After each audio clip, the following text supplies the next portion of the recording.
Pearl Harbor, America's mid-Pacific naval bastion.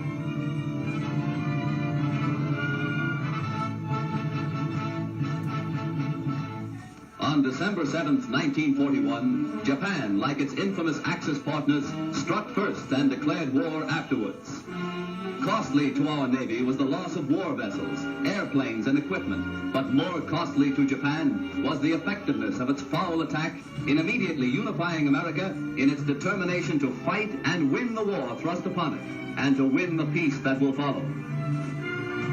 The Japs copied their German masters in striking hard at airfields. Hickam Field, northwest of Honolulu, and the Fort Island Naval Plane Base were the first objectives of Japan's treachery. Scores of planes were bruised and battered by the Japs' aerial bombs. Many of these were demolished beyond repair. And now we will hear some of the letters that some of the soldiers did during Pearl Harbor. November 24th, 1944. Dear Mom and Dad, I received my first letter from you yesterday since I've been overseas. There were 3 of them, 2 V-mails and 1 airmail. I'm glad you finally sent me Rum's address. Now I will be able to write to him. Yesterday was Thanksgiving. We had the turkey and all the trimmings. Most of it were dog boys had turkeys also. It's amazing when you think of all of us so far from here. Over serving still in the midst of a battlefield Thanksgiving. I'm sure there was many who gave thanks to God today. I was sure one of them I recently was able to see some of the dead bodies they had just taken off the battlefield. I'm some of the men back home who I personal amputation attempt to prologue the war could see them. I'm sure the world war would soon end. When you look at them, you can't help but think, why are they dead? Just a year or so ago, they were either going to school, working, married, and now they're dead. Many among them had ambitious all looked forward to the future. Now they're dead.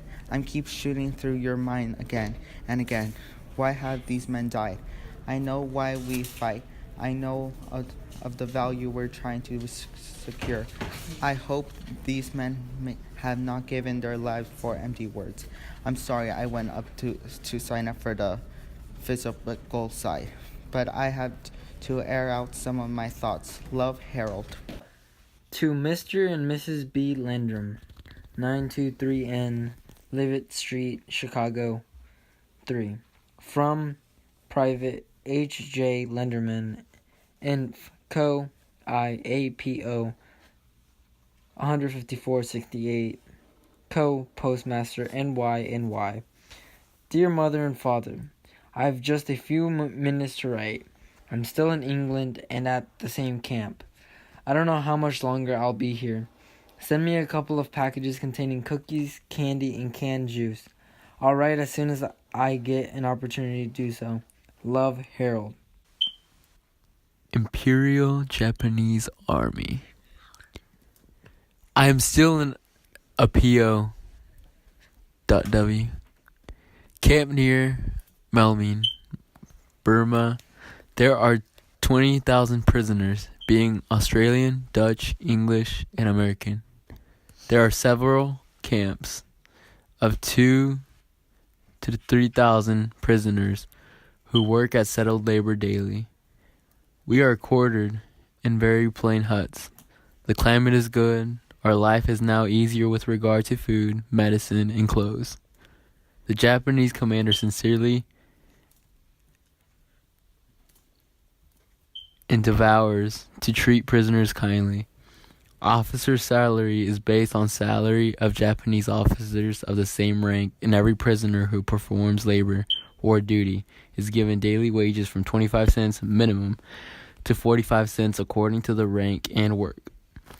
Canteens are established where we can buy some extra foods and smokes.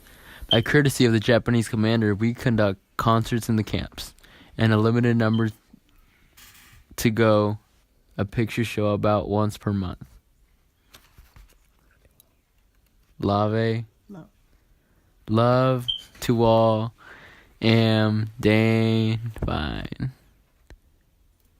George E. Ross. In conclusion, the Soviet Union and the United States won World War II.